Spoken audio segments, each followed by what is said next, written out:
Let's talk about spaying and neutering today. It is basically sterilization of the dogs. हम लोगों के बहुत से क्वेश्चंस हैं कि हमें करना चाहिए, नहीं करना चाहिए, या किस एज पे करना चाहिए, फर्स्ट हीट के बाद करना चाहिए स्पेइंग या सेकंड हीट के बाद करना चाहिए, मेल की न्यूट्रिंग जो है वो हमें कब करनी चाहिए। सो काफ़ी हम लोगों के बीच में लाइक चीज़ें हैं जो पर्सन टू पर्सन डिफ़र करती हैं, लेकिन इनका बेसिकली जो सही आंसर है वो ये है कि हमें स्पेइंग करनी चाहिए, यस। न्यूट्रिंग करनी चाहिए, डेफिनेटली यस। रीज़न इसके पीछे है कि बहुत सी चीज़ों को, बहुत सी डिजीज़ को इसके थ्रू कंट्रोल कर सकते हैं और एक पेट की लाइफ को, एक लॉन्ग लाइफ और एक हेल्दी लाइफ उसको प्रोवाइड कर सकते हैं। And that's a responsible pet ownership का एक हिस्सा है कि हमें स्पेइंग न्यूट्रिंग ज़रूर करवानी चाहिए। कब करवानी चाहिए ये एक सवाल हर एक के दिमाग में आता है, सोचता मुझे करनी कब चाहिए, करनी चाहिए। आपको वेट्स बोलेंगे ये स्प्रे कर लो, ये कर लीजिए, मतलब हर एक आदमी का, पेट ओनर जो आपके फ्रेंड्स हैं जिनके पास पेट्स हैं वो भी आपको सलाह देंगे कि नहीं आपको 1 साल के बाद कराना, 2 साल के बाद कराना। सो पहले let me just answer you कि इसके फ़ायदे क्या क्या होते हैं, फिर मैं इनकी उम्र पे आपके बात करूँगी कब हम लोगों को सही वक्त है इसको सर्जरी करने का होता है। इसमें प्रोसेस क्या होता है, पहले इस पर बात करते हैं कि इसमें एनिमल को जनरल एनेस्थीसिया के अंडर हम ऑपरेट करते हैं जो 99.9 सेफ़ होता है। कोई मैं यूज़ कर रहा हूँ 99.9, उसके पीछे भी कारण है कि 100% आइडियलिज्म कहीं नहीं होता। कुछ न कुछ चीज़ें हैं जो कभी कभी मतलब लाख में से कोई 1 या 2 केसेस के साथ कोई ऐसी प्रॉब्लम हो जाए जिसमें लोग उसको पकड़ लेते हैं और कहते हैं नहीं पता नहीं जनरल एनेस्थीसिया में तो क्या हो जाता है। सर्जरीज हम रूटीन में करते हैं, सारे डॉक्टर्स भी रूटीन में करते हैं और सेफ़ होती है।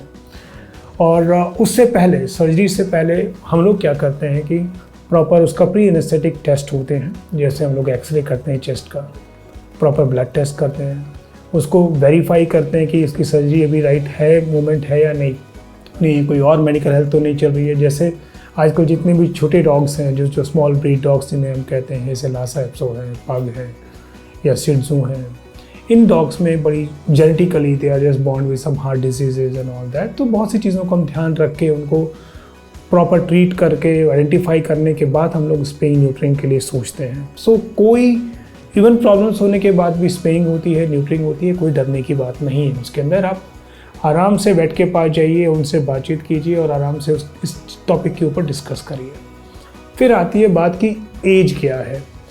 स्पेइंग और न्यूट्रिंग की एज हर ब्रीड के अकॉर्डिंग अपना उनका अलग टाइम होता है। वाई आई सेड ब्रीड के अकॉर्डिंग, बिकॉज हर ब्रीड का एक ग्रोथ पीरियड होता है। जब उसकी ग्रोथ बड़ी, जैसे बड़े डॉग्स हैं, बड़े डॉग्स में ग्रोथ करीबन 2 साल तक चलती है, किसी की 1.5 साल तक चलती है, कुछ एक डॉग्स 1 साल में मैच्योर हो जाते हैं, कुछ 8-9 महीने तक मैच्योर होते हैं। सो जैसे ही मैच्योर हो जाएं, that is the right age for the neutering and स्पेइंग।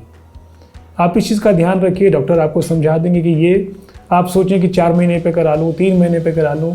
As a वेटरिनरियन मैं आपको ये चीज़ की सलाह नहीं दूंगा। जब उसकी ग्रोथ कंप्लीट हो जाए, बोन्स की ग्रोथ प्रॉपर हो जाए, तब आप स्पेइंग और न्यूट्रिंग के बारे में सोचिए।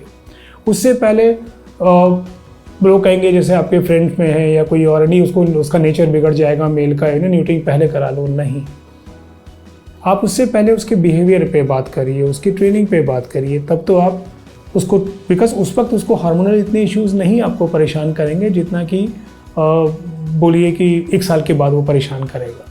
तो पहले आप उस पार्ट में ट्रेनिंग करिए और जैसी ग्रोथ हो जाती है प्रॉपर 9 महीने पे, साल भर में, 1.5 साल में, तब आप उसकी न्यूट्रिंग को फॉलो करिए। बिकॉज इसके साइड इफ़ेक्ट्स लेटर लाइफ में कम से कम होंगे, इन द सेंस ना के बराबर होंगे। अगर आप उसको अर्ली स्टेज पे कर लेते हैं, बहुत जल्दी 4 महीने पे, 5 महीने पे जब आप उसकी स्पेइंग कर देते हैं फीमेल की, तो बाद में उसको प्रॉब्लम्स आती हैं, ब्लडर कंट्रोल की प्रॉब्लम आती है, कुछ हार्मोनल इम्बैलेंस होने की वजह से बोन्स की प्रॉब्लम्स आती हैं। सो इन चीज़ों का ध्यान एक वेटरिनरियन रखता भी है और आप लोग भी रखिए और एक प्रॉपर स्टेज को फॉलो करिए। उस बहुत ज़्यादा एक अप्रोप्रिएट वे है इस चीज़ की अप्रोच करने के लिए। और फ़ायदे इसके अनेक हैं, नुकसान कोई नहीं है, फ़ायदे अनेक हैं कि आपके उसके मेमोरी, फीमेल्स में मेमोरी ट्यूमर्स नहीं होंगे, पायोमेट्रा नहीं होगा, आपकी जो सर्वाइकल ट्यूमर्स हैं वो नहीं होंगे, आपके कोई और ग्रोथ्स हैं, टीवीटी ट्यूमर्स हैं वो नहीं होंगे, ओवरियन ट्यूमर्स नहीं होंगे, पॉलीसिस्टिक ओवरीज होती हैं वो अवॉइड हो जाती हैं, उसकी वजह से बहुत प्रॉब्लम्स हैं, फॉल्स प्रेगनेंसीज होती हैं वो नहीं होंगी, यूट्रस निकल जाएगा तो।